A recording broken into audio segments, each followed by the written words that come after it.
Go for it. Right. Thank you, folks, for joining us. Hopefully more folks are joining as we proceed. This is Fireside Fridays AMA edition, featuring Anthony from the Pantheon. With me today on the Gauss panel is tried and true friend Gary, our CEO and co-founder, and Derek from our curation team.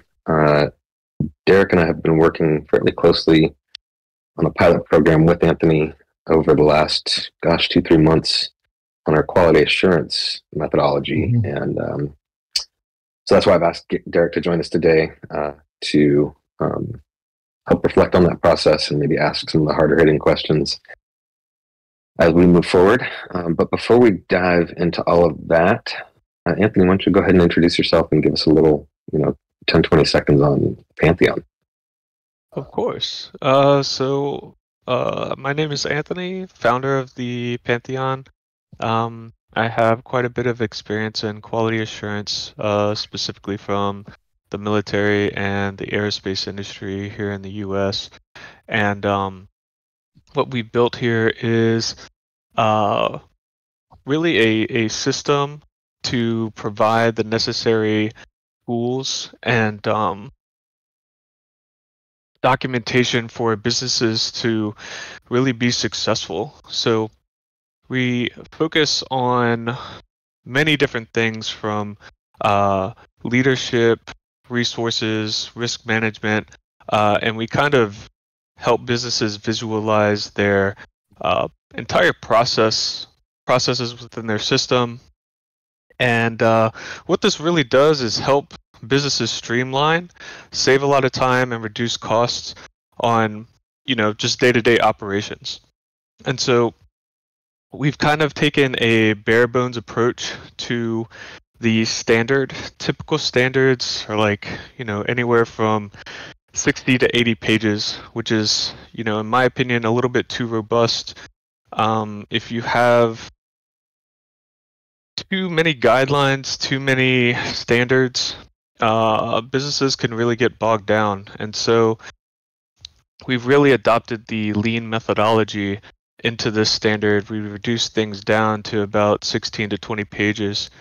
And the main goal is to bring on businesses into this standard and get their feedback to ultimately, keep improving the standard, keep changing it, and build this out into something that is beneficial to not only businesses within Web3, but also the entire customer base and users within Web3 as well. So that is a perfect segue into my next question. Is your focus Web3 businesses? And if so, why? Of course. So our focus is Web3 businesses. We feel as if that's a core part of an industry that is missing. Web3 is brand new. It's still very young, and we've seen a lot of scams. We've seen a lot of rugs. Maybe even projects that don't. That may seem like a rug. Really, they just had poor management after they've, gained a lot of hype, and they've grown massively within a short amount of time. And so I think what we're seeing here is a lack of business sense, a lack of operations and risk management when it comes to growing a business and protecting the user's investments. I think that's ultimately the case. Right now we have a lot of reactive type of actions where things go south pretty quickly, and there's investigations and things like that, hopefully into rug pulls, and maybe the people who scammed others, they're caught and brought to justice, whatever it may be. But most of the times the investors never recoup their funds and stuff like that. And so we're taking a proactive approach to ensure that, users have a lot more insight into exactly what they're investing in. Even businesses, right? Business to business, you want to know who you're doing work with, right? You want to know that they have everything underneath control with their business, everything flowing properly and stuff like that. We've also seen personally, doing deals with other businesses and things just end up falling through from their perspective, and hindsight's kind of 2020 on that. But with quality assurance and building programs for businesses, users and businesses alike will have the opportunity to gather a lot more insight and know businesses more inside and out. Gotcha. Okay. So this may be sort of tangential, but this week in, the Web3 news, we saw PayPal launch a stablecoin, and within seconds, it getting duped and people having a hard time trying to figure out exactly what's going on. And you may not know the answer to this, but PayPal is a fairly large organization. I'd assume they've got some kind of a QA in place, and QA doesn't, eliminate scams or fraud, especially in an open, playground where there really isn't much scrutiny or regulation. Mm-hmm. But we do kind of like to talk about just the nature of the industry at the top of the show here. Any thoughts? Yeah, I think PayPal has more of a software type of quality assurance whenever it comes to Web3. And I'm definitely sure that their corporate parts also have quality assurance. But really there's nothing existing right now for Web3 to really help in any kind of way. I know that larger companies like Certic, Chainlink, they're using some software QA type of standard, but nothing really relating to their business or operations.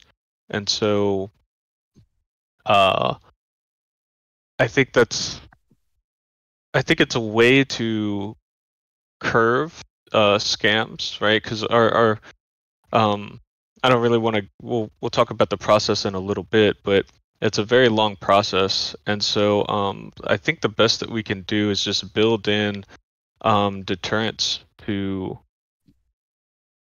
preventing or minimizing these kinds of things. So, gotcha. I've got an idea about that, Matt. Can I pop in? Yeah, I was just going to ask you. Oh, nice. Look at us. You know what? A big part of Pantheon's process is risk management. And if I was a company like PayPal, I would think that risk management is a massive part or function of what they do regularly. I would think that they would have spent more time thinking about mitigation and more about how to communicate with your community or communities about the idea of copycat coins and launching and making sure that there's some communication perhaps that would help to forewarn people that these copycat scans will arise on a chain like Ethereum that is, of course, not curated, and ensure that at least some people won't fall into those traps. Yeah, that's fair. Okay. Well, while we've got you, like I mentioned earlier, you and I've been working on a almost weekly basis with Anthony on developing our QA. Why don't you just kind of describe that process and what are some of the things that we learned along the way? Well, I mean, as Anthony had said, it's a very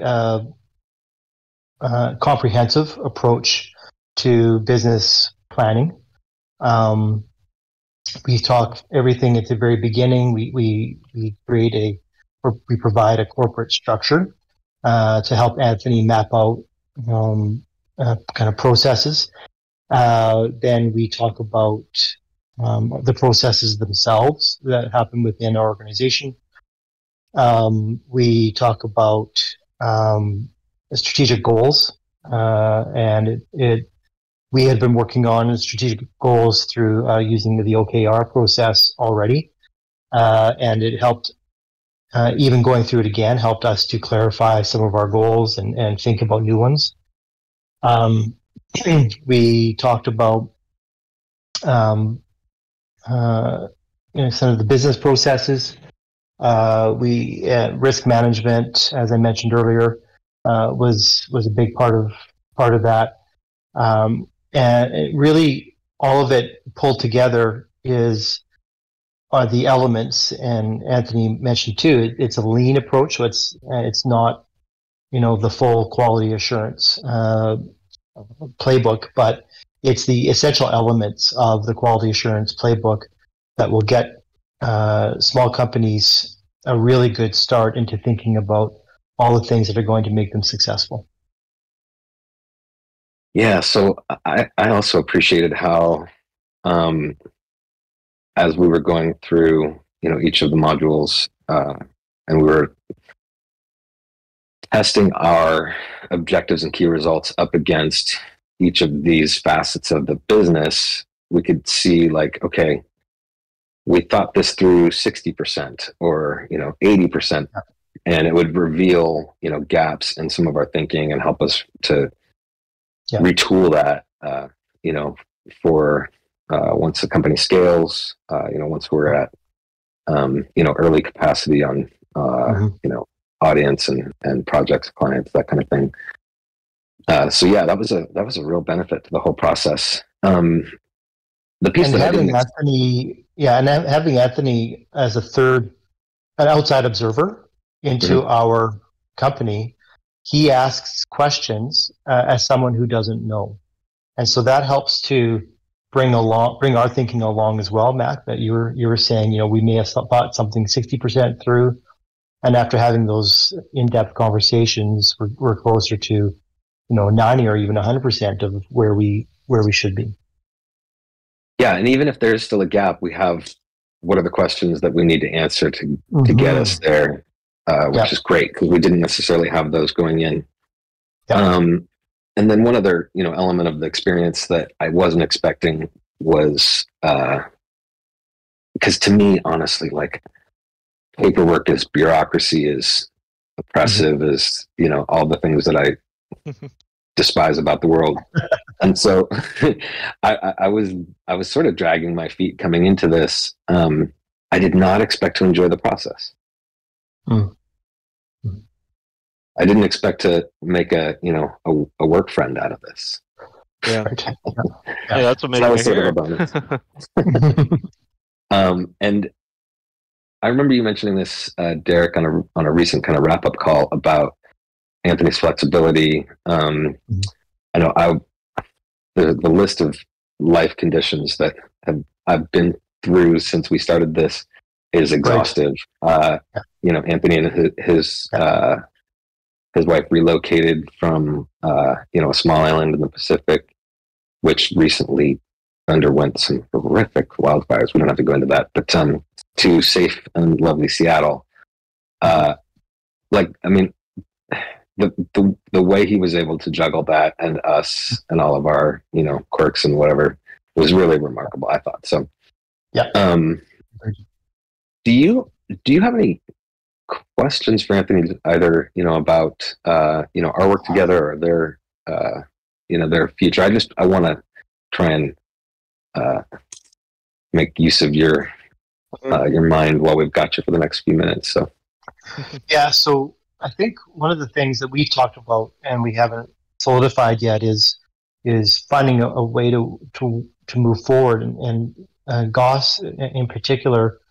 We have an interest in ensuring that the projects that we are bringing along as partners into our ecosystem are good projects. They have good ideas. They have good utility.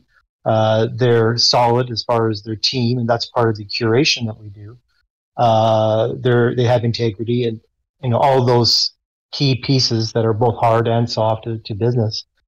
But more so, or in addition to that, having a good business development practices at their core, so that they can not only get those great ideas off, and then once they're running, they don't get into that stage that Anthony mentioned earlier, was that quick growth, and all of a sudden, okay, now how do we manage this?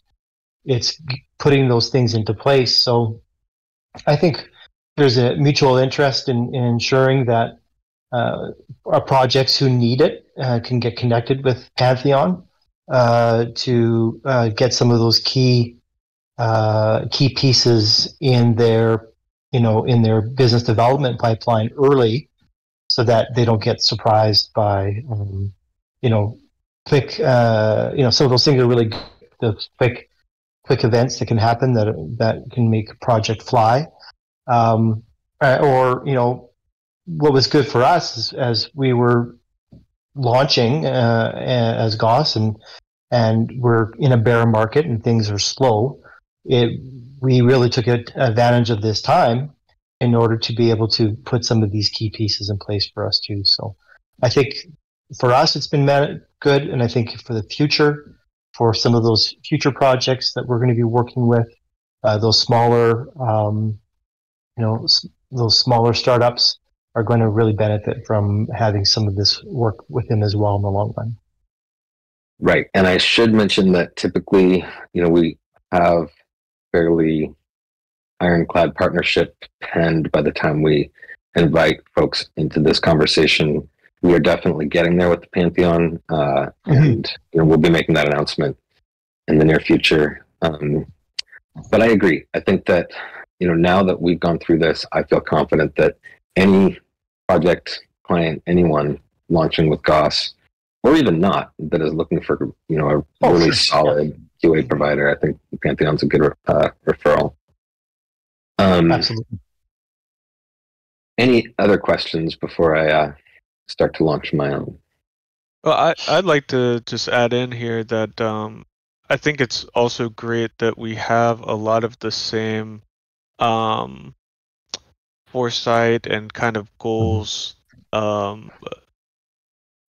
think ours and yours, they align in the sense that we understand kind of what's needed for the industry to grow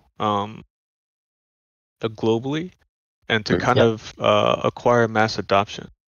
And so our services aren't meant to bog down any business or anything. It's really, like Derek had mentioned, it helps them improve, it helps them scale. And you look at any other thriving global international industry right now, whether it be manufacturing, construction, healthcare, things of that nature.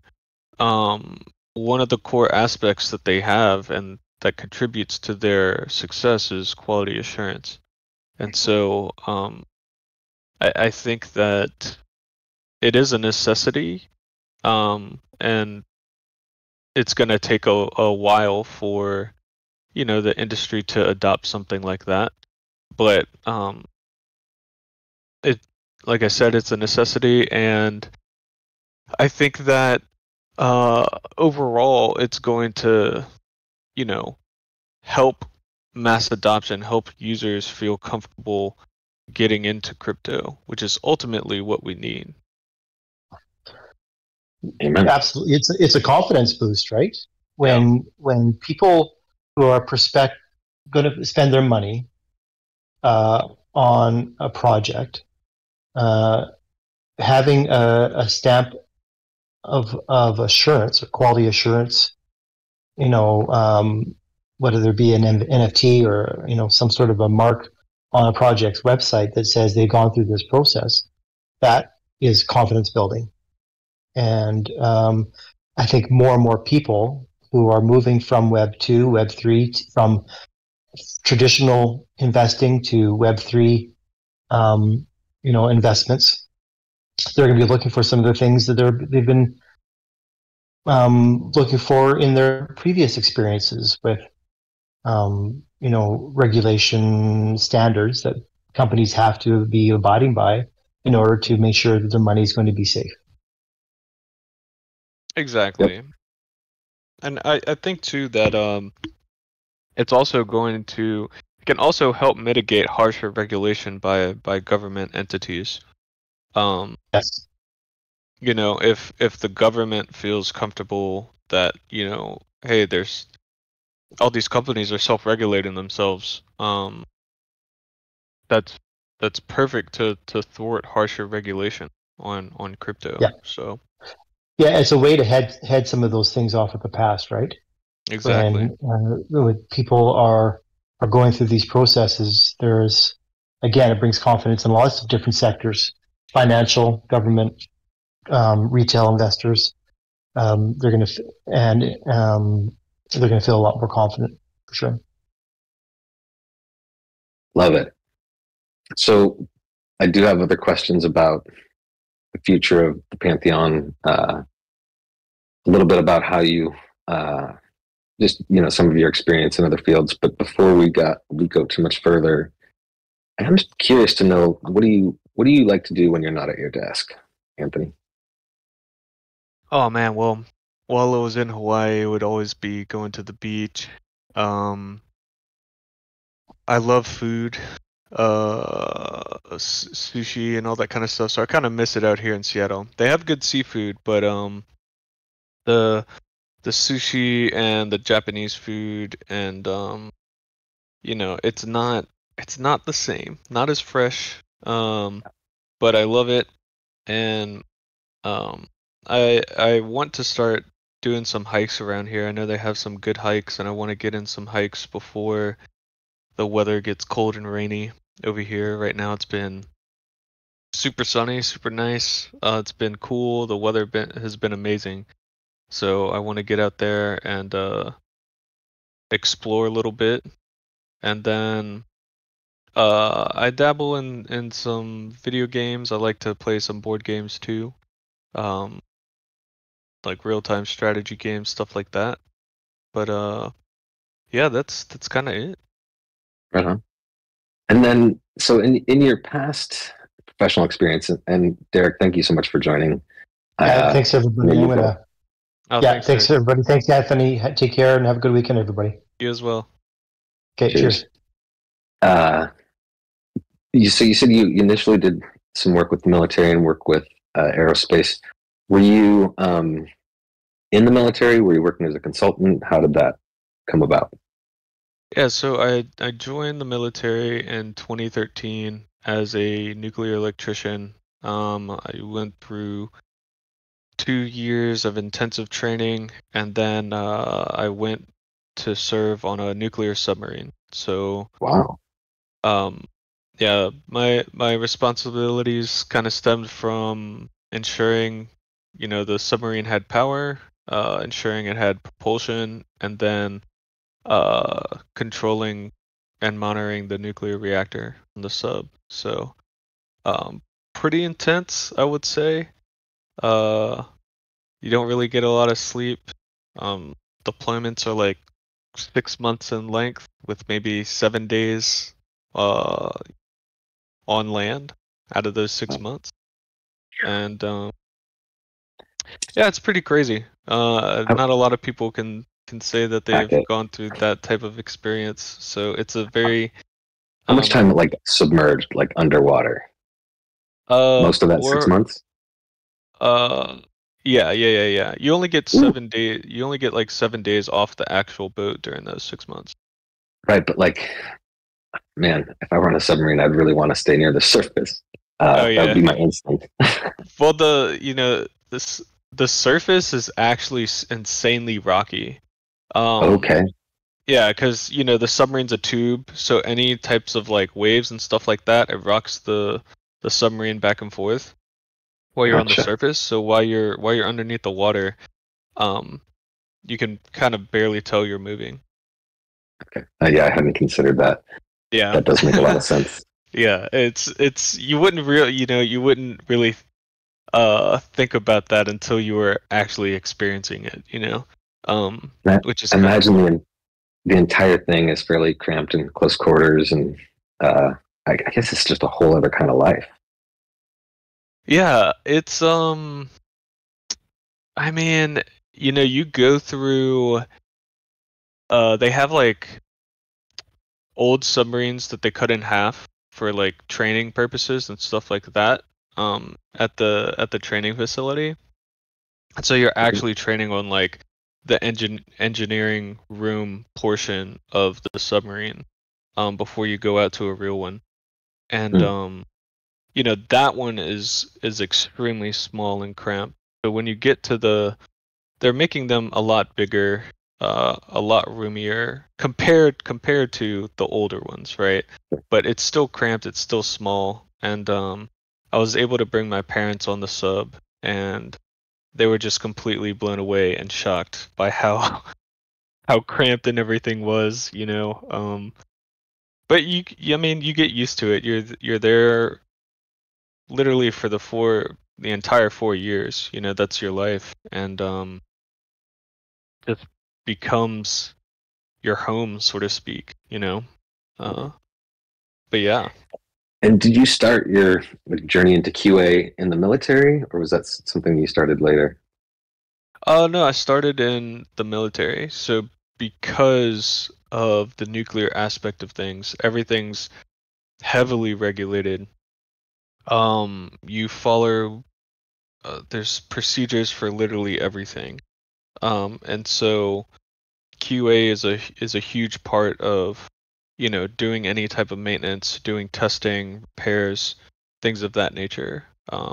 You got to calibrate everything if something um is fixed, and so I was introduced to those types of programs pretty early on, and they were, I would say, they're a lot more intense than uh what you would have in like the aerospace industry or like manufacturing.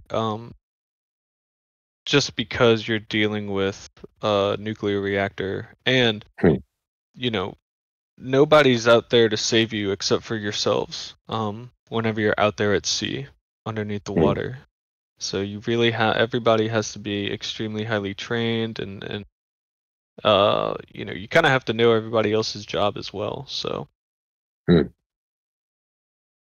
Gotcha. And what was the transition into private sector and working with aerospace like? oh man, so as soon as I got out, I went back to school and I got involved into like microelectronics development and stuff like that. And there was a small team that was building like a little rocket with a payload, and they were going to participate in this event called Spaceport Cup. Uh, and it's a bunch of different teams from schools that come in and they launch rockets with a payload, and you have to meet all these requirements and stuff, and um, you have to try and fly up your rocket, have the payload eject, and then the payload safely lands on the ground without any type of damage and stuff like that, while it's monitoring for some type of data, whatever it may be. And so that was kind of like my first introduction, and I really liked the innovative aspect of that type of stuff. And so I actually I had an instructor back in while I was getting training in the military, and uh, he ended up being in the same, he got out around the same time. I had no idea that he was even in Hawaii, and we met up. He was doing the same type of event and stuff like that, and so he worked for Hawaii Space Flight Laboratories, which is the University of Hawaii's like space sector, And I got involved there, and I started doing a bunch of testing and QA for their program. NASA requires quality assurance programs for anybody that's doing any type of work or business with them. So it's kind of a mandatory requirement there. Wow, sounds fun. Oh yeah. Interesting. Okay, switching gears real quick, and then I'm going to throw Gary onto the hot seat. But tell me, and I want you to be as honest as you can. What was it like working with us in this the last few months on this QA development process? Oh yeah, I think it was amazing. It's a little bit of a breath of fresh air to have um, a team that is familiar with a lot of the QA type of stuff. And so that makes a lot of stuff easy on me.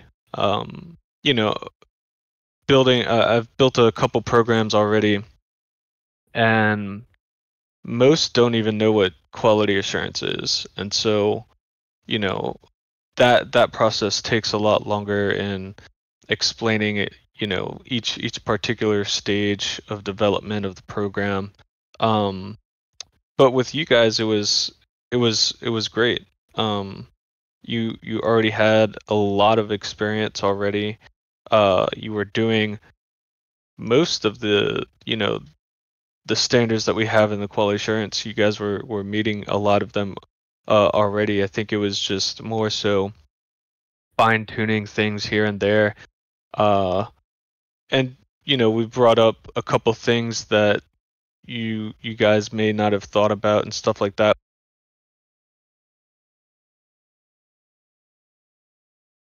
Okay.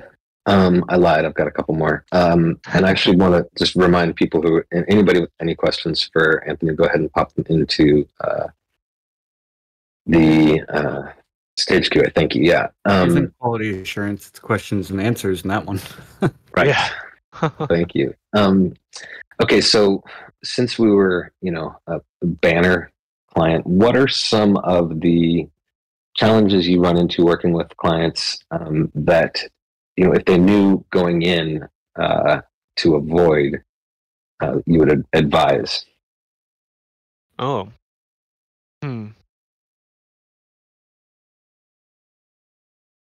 New to avoid. Well, our program is set up to kind of go like hand in hand in building things. What I would tell them beforehand, before coming in, to avoid. Or to be ready for, Yeah, I think that just kind of have like an idea of an idea of your operations. A lot of times people don't think about that kind of stuff and like the flow of how you get from a customer approaching you asking to buy your services all the way to the end where, hey, now they have your services and we're supporting them, right?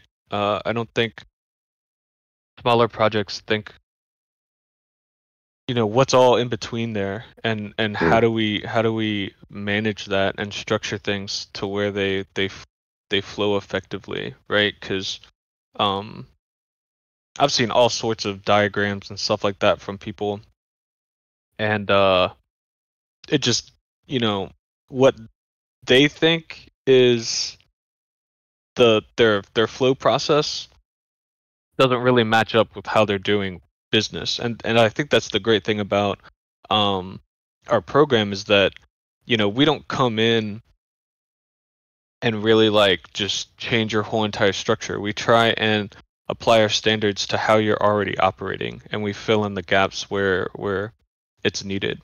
So Okay. If I were to add to that, I would say in between meetings with you, it is wise to visit the documents, think through, some of the elements from the prior meeting, prepare for the following meeting. I would say we did that a third of the time and really could have benefited from doing it maybe 2/3 or more. Yeah. And a lot of I think the most common human blind spot is not knowing what we don't know, and being ready to have the lights come on in areas that may not have been predictable. And then show up. I think you're very good at being professional, keeping your schedule tight, keeping to deadlines, and companies that are bootstrapping, everybody's wearing multiple hats.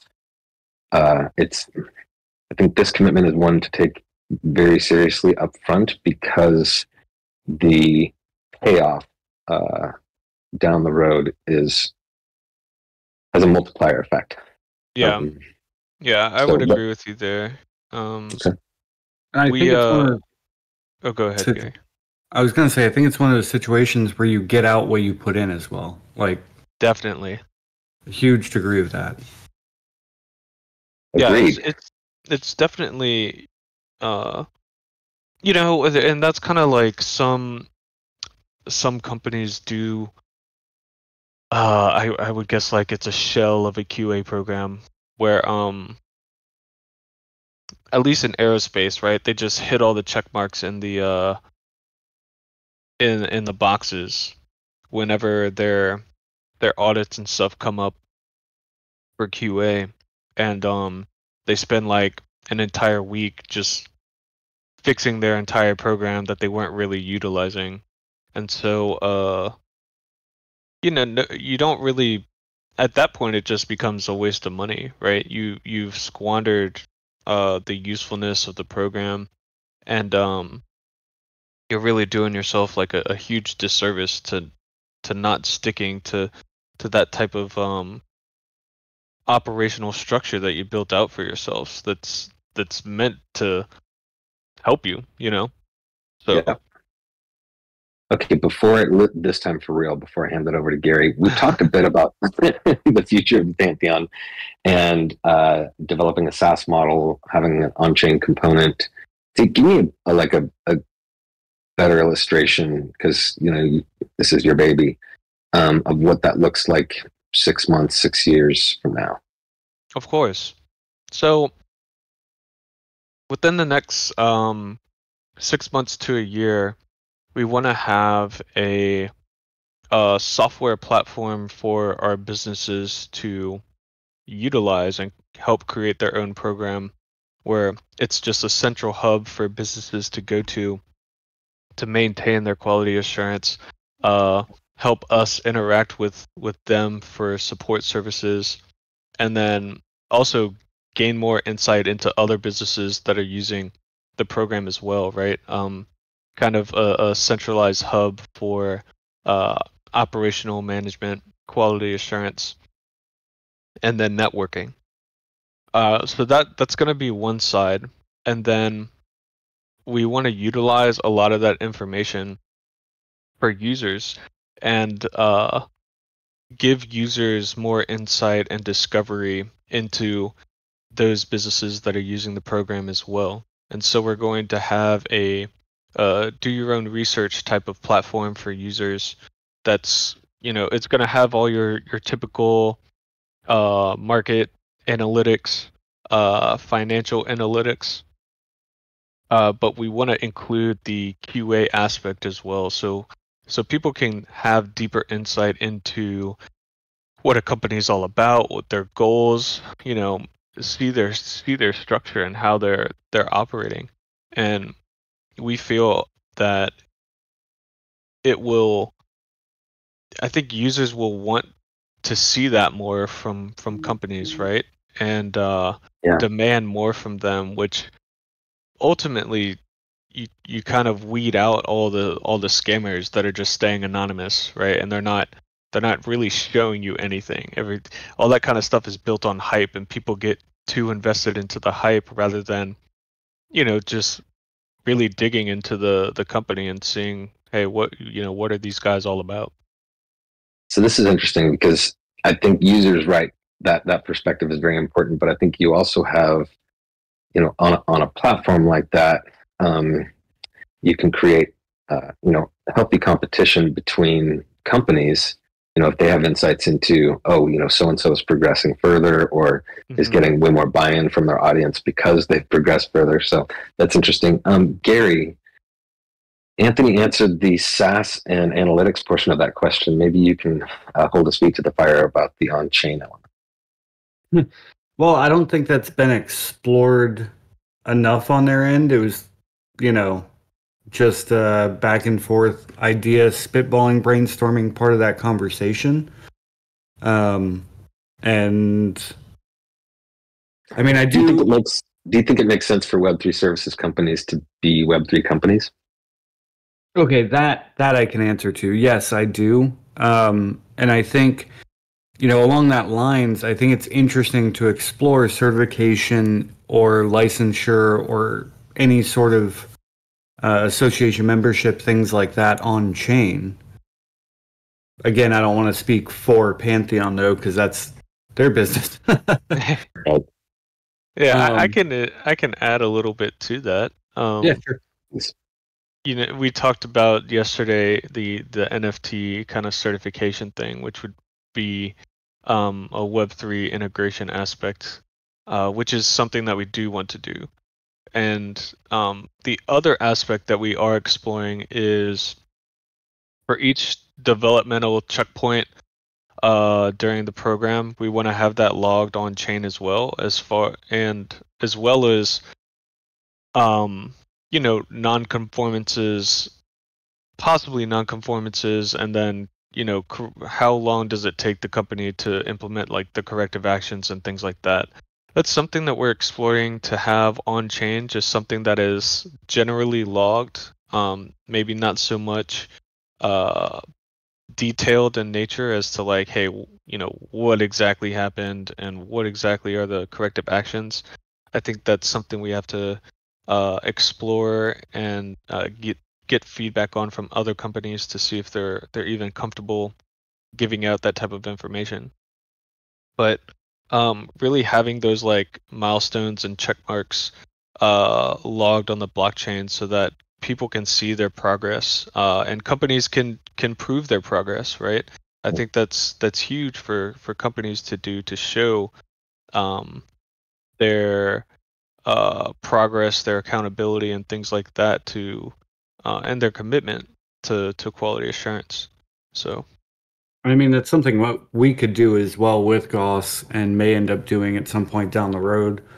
So we can identify company wallets and say, these are these things for different projects in the ecosystem. I think it sends a positive public signal as well, right? Yeah. That transparency aspect. There's a couple things I wanted to run through. One, I was looking through our messages. We've actually been talking since March. That conversation really began in earnest on Pi Day.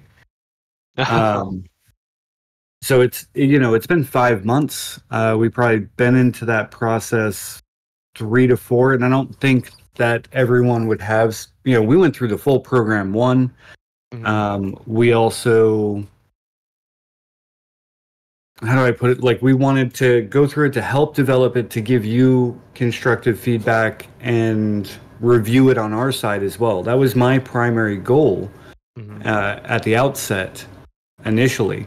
I didn't know how much we would gain. I figured we would gain some benefit from it. That's always amazing, shine light in corners, right? To see what you didn't know you couldn't see. But as part of our goal with ensuring we have quality in the ecosystem, that we're also providing quality partners for projects launching with Gauss and setting everyone up for success. That was my goal. And I think we've more than accomplished that. Mac, would you agree with that sentiment? Yeah. Absolutely. It's one thing, we could easily collect a long laundry list of partners for those that want to build on Gauss to provide services or what have you. But really going through the nuts and bolts of it and ensuring that everything checks out under the hood, all of that, it's important. right? Kind of like baking with all fresh ingredients sort of situation, better end product. So Exactly. those were two things that I wanted to say. Also, this is a really unsexy topic compared to like everything else that's hype driven and has a celebrity face attached to it, or just a bunch of degens buying unregulated lottery tickets or what have you. Quality assurance, business development, organizational and operational tasks, legal, accounting, all of these things are really unsexy. And I don't think that's talked about enough. I mean, I try to, but it's important. These are core, fundamental, foundational aspects of business that are just almost entirely absent in this space. Yeah. It's a little shocking. Once you really get involved, like from business to business, right? How much people are lacking these types of tools and stuff like that, and it's all these things that happen in the background that you don't even see with normal companies, right? Amazon, Google, they all have quality assurance programs. They have all their different departments operating under quality assurance programs, and so it's like you said, it is super unsexy, but as we move on in time and as what the industry progresses, it's gonna become a necessity. I think the ISO, they have a pretty much monopoly on the entire quality assurance market, and I think they have a standard for a token, but it's extremely bare bones. They don't have any type of real crypto standard, and I don't think they will have anything for the next couple of years. So it's kind of vital that we start this process now, so that we can grow better quality, and better accountable businesses within the space. Right. And in your experience, because again, we have some interesting shared backgrounds. We're both, veterans, both worked in aerospace at different points. Both were in Hawaii. But Gauss, for me, is the first endeavor I've had that I've run a fully remote team. Right? That was a big part of my goals over the last year, is tackling that. Because like anything else, you don't know what you don't know, and you only learn by really diving into the deep end of the pool and swimming. In my opinion, there's tons of ways to learn. That's part of how I learn best. Before I ever operated heavy machinery, I hadn't, and then I got on a heavy machine and operated it. So in your experience, how is that going to be unique from a QA perspective, and dealing with that? Right, you're working as a consultant or contractor, an outside resource for these entities that may very well be mostly remote. And I think that presents unique challenges, and I'd like to hear from you your perspective on that.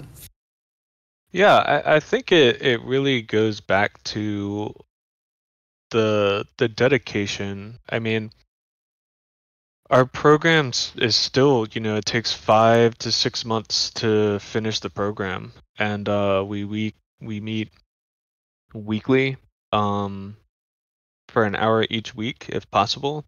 And so that's a lot of, I mean, outside of that hour, there's a lot of time and dedication and thinking going into the development of this thing from the clientele standpoint. And so I think that the remote work, it doesn't really pose bigger challenges. I mean, it's always nice to have in-person conversations and show in-person examples and stuff like that. But I've tried my best to utilize, things like PowerPoint, Microsoft Word, and create a lot of documentation to really help our clientele understand and visualize, and give them examples on how to create something for themselves. And I think that's probably the biggest drawback for operating remotely and things of that nature is the understanding portion of the program. It's good that it's not robust compared to others. We've tried to make it as simple as possible, so it's not very intimidating to clients. And so, yeah, I think that's the biggest challenges, especially for those that haven't experienced or have no experience in quality assurance at the moment. So. Okay, so I have two more questions, unrelated to the remote part, but on that hour a week, because that's what we did, are you looking at potentially having other options? Because I think, from my perspective, there could be room to having more intense, rapid pace, sort of course curriculum meetings. Mm-hmm. And I think we might have even benefited from that. I'd be curious to hear Derek's response, or Mac, if you want to chime in. But the once a week, 1 hour a week, you do the thing, you have the follow-up. Like, we would have follow-up meetings. I only met with you, once every other week. And then I would still follow up with Derek and Mac whenever we had stuff to go over, fill out, or think through how we were presenting things, our different processes, all that good stuff. But we might have benefited from a little bit more intense, and we all have busy schedules, but even 2 hours a week or something, might have been more beneficial. Mac, do you think? I don't know. I'm torn on it, but I think the option would have been good. Possibly, and different organizations, vary. So, I think had we tried to do like a 4-hour workshop once a month or even twice a month or something, where we had people carve out a big chunk of their day and everybody, get into the same kind of virtual room and really hash stuff out. Scheduling that would have been very challenging. Yeah. Keeping everybody on the same kind of energy level, very challenging. I was shocked at how much we were able to accomplish in this, cutting the pie into 1,000 slices kind of approach. Yeah. Great. So, I do think it's sort of, how does your organization maximally generate, cohesion and results? But yeah, man, the effectiveness of this really snuck up on me. Yeah, that's good to hear. I mean, I think in the past I've done like 2 meetings a week, and those for people that want to get the program done in really half the time. They're super gung-ho about it and stuff like that, and they just want to develop the program and get it over with. But I don't think we could have thought that fast, to be honest. Yeah, I think we needed. Yeah, I agree with you there. I think having a week between all the other stuff that's going on, because a lot of people in Web3, they not only are running the Web3 business, but they more than likely have their IRL jobs as well. And so, I kind of account for that kind of stuff. I'm kind of the same way, right? I work my normal job and then I do the Web3 stuff as well. And so I try and balance everything here and there. And so I completely understand if, people have something going on during the day of the meeting and they have to cancel, but the important thing is I make sure that we keep moving along and things of that nature so that the program, does get finished. Right. I was just thinking about when others sign up for it, and that 6 months could sound like, man, that's a commitment. In Web3, that sounds like a marriage. Yeah, it does. And I think if we were to look at it like looking at those launching on Gauss, and if we're proposing this to them, like, hey, we went through this, I believe it would be of value to you. It's a 6-month program. That's a tough swallow just thinking about that, right? And it's 5-6 months. But really you're talking about, 20, 24 hours. Yeah. In total, that's all you're talking about. Right. Across those, basically you have it broken down to, I think, 6 modules. And I don't know, I'm just thinking about it like from a sales perspective on that point, right? Like, how do you couch that? How do you present that in a more palatable manner?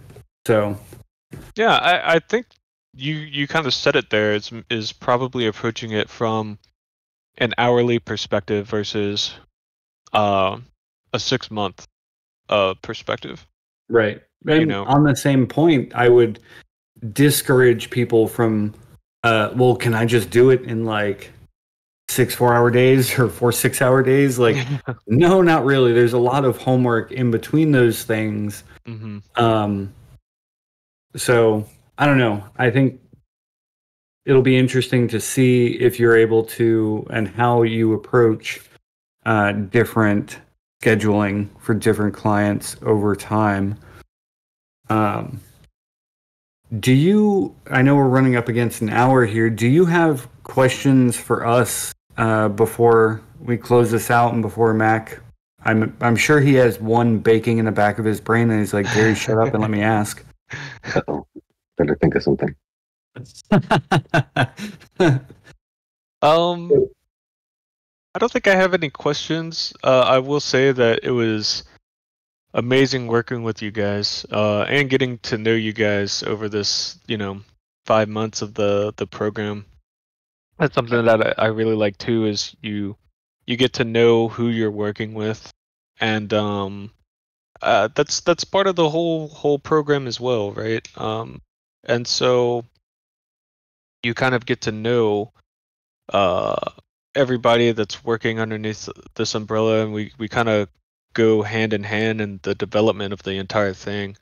And it's always great I'm always open for feedback for myself and the program and where we can improve, because ultimately it's for everyone, and so we want to make it as simple and as effective as possible. Yeah, I think that's one of my favorite things about being part of a platform and bringing in partners and projects is, we've wrapped our direct engagement, and I'm still going to be on, introduction calls and, check-in calls, and just seeing how, projects that are launching with us that are engaging you for your services are, taking to it, what their feedback is. So it's definitely, it's not a farewell. It's more of a, okay, we've completed our full welcome. Now let's, what else are we launching into? Like Gary mentioned, we are running up against time. So, and I'm not sure what your schedule looks like. I forgot to check if you've got a few extra minutes, but I also neglected to mention Alex at the top of the show, and that's my bad. I always want to thank Alex for being a phenomenal producer and making each of these shows come out perfectly. So if anybody's got anything else they want to toss in before we say goodbye, now's your chance. I have one other then. The moving forward, the after the program's done, because business fundamentals aren't something you work on once and they're done. It's always a process, and you always want to review them and improve them. Do you have any sort of plans for a longer term relationship in that regard? Because that has to have, some sort of pricing attached to it. I'm not asking about the pricing, but is that a product servicing or service that you're looking at offering? Yes. So our services are going to be split up into the development portion, and then the continual support portion, where we provide continual support, and we'll do reviews probably of the business program anywhere from 6 months to a year, just depending on the size of the company and stuff like that. I don't know. I'm thinking about, like, landscape architecture firms that also have a maintenance division, right? Like you go in and design it, build it, set it up, and you don't have people stop by once a week, to look at your lawn. Your neighbors are going to let you hear it. So Yeah. there may be, because I know, so to keep a certification, you've got to be able to update it quarterly, right? Or at least here we go. I'm just going to turn this into an hour and a half show. Look at me. But doesn't that, am I wrong? Does that seem right? It's really dependent on the size of the company and how much paperwork they develop. So if things are moving really slow and you're looking at things quarterly, you're not really going to have anything to look at, right? That's going to change from when you last looked at it. So typically you look at things yearly. I know in the aerospace industry, once you have the program set up, you operate for about a year, you do a review, okay. And then the reviews are every 3 years after that. So there's a huge chunk of stuff, that paperwork that accrues and everything like that. But in the Web3 industry, we're trying to, because a lot of different businesses aren't really that experienced in QA, we want to maintain that continuous support, right? And we want to do. It's also an industry that's changing so fast all the time. Yeah, That's exactly. Yeah, like, that's another thing too. So clearly, there's plenty more to talk about. The good thing about this, the format of this show, is that our partners are not limited to one episode. So I'm going to follow up with you after this and figure out when we can have you on again next, so we can dive into the heart of the matter, because I guess we just barely got to it. But thank you so much for being on here today. It's always a pleasure having a conversation with you. And we look forward to having you back soon. Likewise, guys. Yeah, thank you, Gary. Thank you, Mac. And thank you, Alex, for your production capabilities. It's amazing. Speaking to that very, very quickly, we are going to be doing our best to make this an on-camera, multi-channel experience for people in the coming months. And that's many thanks to Alex for all of his hard work and research. You're off simulcast. Back to your day as you were. Have a great one, everyone. Anthony. Thanks for listening and joining us. Thank you, guys.